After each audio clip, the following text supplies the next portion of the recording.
लेकिन इस बीच जो हमें बोलने का अवसर मिला है, मैं संयोजक महोदय बाबूजी राम प्रताप कुशवाहा को बहुत बहुत धन्यवाद देता हूं, और फौजी साहब राजेंद्र जी और मैनेजर साहब चंद्रपाल जी, मास्टर साहब राजकिशोर जी और अन्य सभी आए हुए मंचासीन जो चले भी गए हैं और जो बैठे, उनके लिए सबको मैं प्रणाम करता हूँ।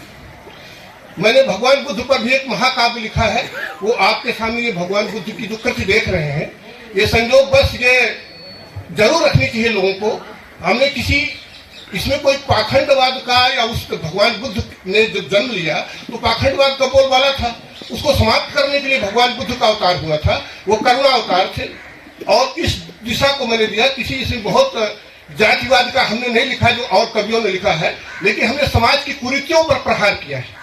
तो उसके महाकाव्य के प्रारंभ में जैसे रामचरितमानस है, अन्य ग्रंथ भी आप लोग पढ़ते हैं, तो इसका भी अखंड पाठ होना चाहिए।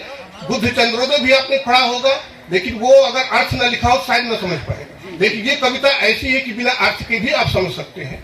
तो मैं कुछ छंद आपके सामने प्रस्तुत कर रहा हूँ।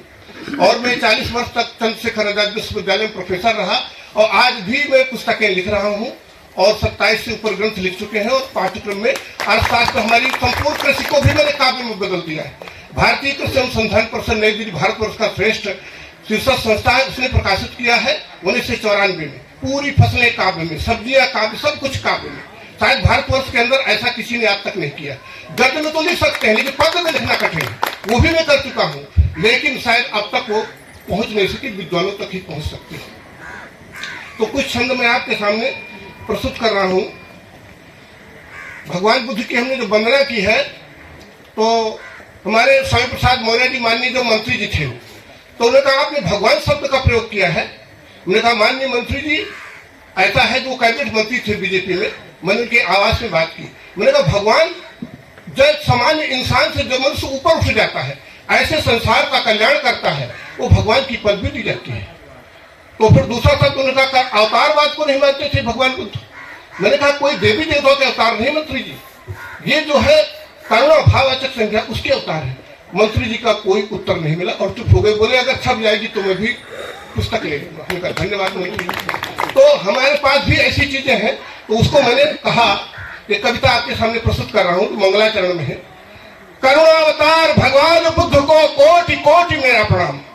करुणावतार भगवान बुद्ध को कोटि कोटि मेरा प्रणाम। मानवता के उस महापुरुष को कोटि कोटि मेरा प्रणाम। मानवता के उस महापुरुष को कोटि कोटि मेरा प्रणाम। मानवता का देने संदेश इस धरा धाम में आए थे, सत्य अहिंसा करुणा मैत्री का संदेशा लाए थे। दीनों दुखियों असहायों के तुम सचमुच थे आनंद धाम। करुणावतार भगवान बुद्ध को कोटि कोटि मेरा प्रणाम। करुणावतार भगवान बुद्ध को कोटि कोटि मेरा प्रणाम।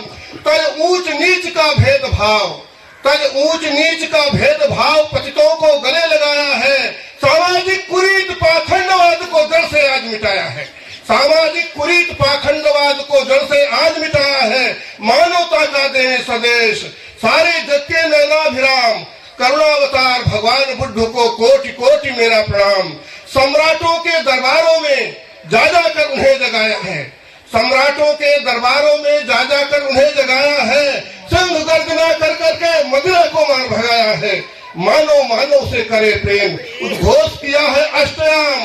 करुणावतार भगवान बुद्ध को कोटि कोटि मेरा प्रणाम। सारे जग में उपदेशों का तुमने है डंका बजा दिया।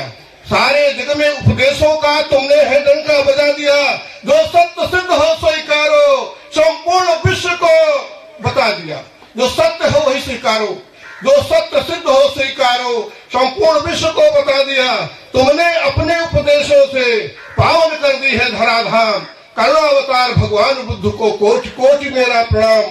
अष्टांग मार्ग सम्यक दर्शन, अष्टांग मार्ग सम्यक दर्शन का दर्शन तुमने करवाया। जीवन में सहज साधना का है मार्ग तुम्ही ने बतलाया। जो जन आया दर्शन करने, कर दिए सिद्ध संपूर्ण काम। करुणावतार भगवान बुद्ध को कोटि कोटि मेरा प्रणाम। करुणावतार भगवान बुद्ध को कोटि कोटि मेरा